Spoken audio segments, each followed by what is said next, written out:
So the another important cells in our bloodstream is the leukocytes. So leukocytes are the WBCs. Why? Because the word itself suggests the leuko means white or colorless. So these are the white blood cells which are generally colorless or white, you can say. So these cells are the nucleated cells. Remember guys, in case of RBCs we have studied that RBCs are the non-nucleated cells. Almost all the mammals have non-nucleated RBCs except camel, that we have studied in the last video. But here the leukocytes are the nucleated cells. They do have a true nucleus in their cytoplasm. And if you see the shape of leukocyte, it is like a amoeba. So the shape is called as amoeboid shape, some kind of irregular shape they shows. Coming to the counts of these white blood cells or leukocytes, they are about 6,000 to 8,000 per cubic mm of our blood. So these are very less in number as compared to the RBCs. So generally these leukocytes have very short lifespans. They can only survive up to the 3 or 4 days. So their lifespan, average lifespan is the 3 to 4 days. The process of formation of these leukocytes is termed as leukopoiesis. So leukopoiesis is the process of formation of WBCs, and where this leukopoiesis happens in our body. So generally the major site of leukopoiesis is the red bone marrow. So red bone marrow is the major site. Apart from red bone marrow, the leukopoiesis can also be happen into the lymph nodes, spleen, thymus, tonsils, and also in the Peyer's patches. So all these are generally the immunological organs of our body. These are the organs of our immune system. Why? Because the leukocytes, the functions of leukocytes or WBCs are mainly concerned with the various immunological responses which are generally produced against the different pathogens in our body. So increase in number of WBCs or increase in WBC count is called as leukocytosis, and the decrease in WBC count is referred as leukopenia. So these are the two terms, leukocytosis and leukopenia, which represents the increase and decrease in number of WBCs. So apart from all these characteristics, one more thing that makes different from other cells about this leukocyte is their amoeboid shape. Why? Because of this amoeboid shape they get some sort of flexibility, and with the help of flexibility they can come outside the blood cells. Say for example, suppose this is a blood vessel.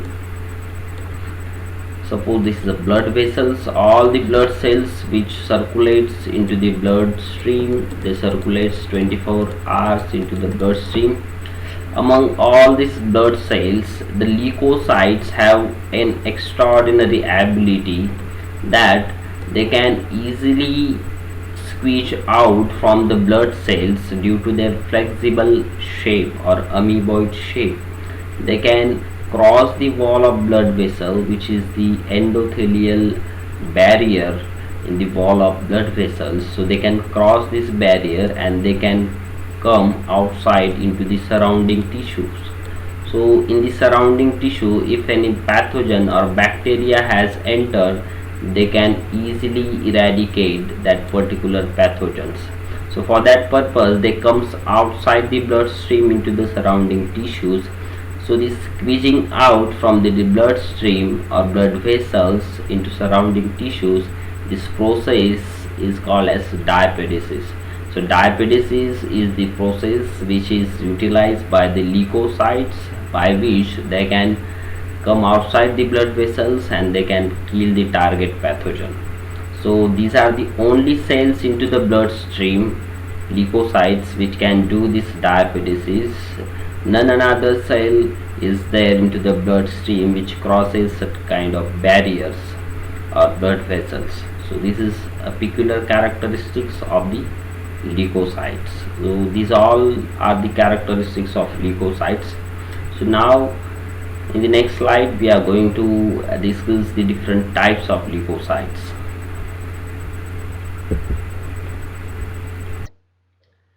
Coming to the types of these leukocytes or WBCs, these leukocytes can be grouped into two major types. One is granulocyte, another is agranulocyte. So based on presence and absence of cytoplasmic granules, these WBCs are grouped into these two types. So in case of granulocyte, you can see some granules which are there in the cytoplasm. So due to presence of these granules in the cytoplasm appears as a granular cytoplasm. So hence these are called as granulocytes. These granules are absent in case of agranulocytes, so there will be no granule in the cytoplasm. So the cytoplasm not appears as a granular cytoplasm. So that's why these are the agranulocytes. So again, granulocytes are of three types. One is neutrophil, another is eosinophil, and one more is basophil.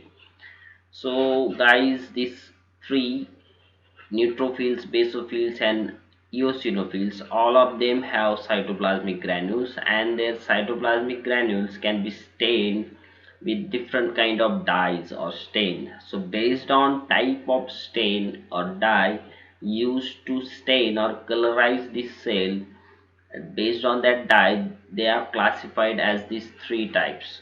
So for example, suppose neutrophils. So neutrophils are the kind of granulocytes which can be stained with the neutral dye. So neutral dye, here you can use neutral red, which is a type of neutral dye which can be used to stain these neutrophils, hence they are called as neutrophils. So they can be stained with neutral dye. So some more details about neutrophils. You can say these are the cells which contain five-lobed nucleus. Their nucleus appears as a five-lobed nucleus, and hence due to its different form of nucleus, these are called as polymorphonuclear leukocytes. And neutrophils are the abundant type of leukocytes in the total WBC count, you can say.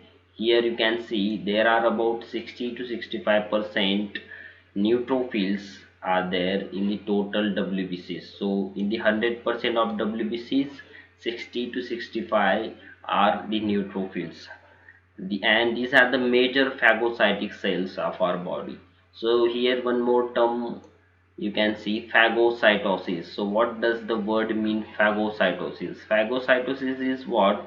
Suppose this is a leukocyte, suppose say for example neutrophil, and this is a bacteria which have entered into the body. This neutrophil can directly engulf this bacteria into its cytoplasm, and thereby it digests the bacteria and kills it. So the process of engulfment of foreign bacteria or particles by the cell, this process is called as phagocytosis. So neutrophils are the major phagocytic.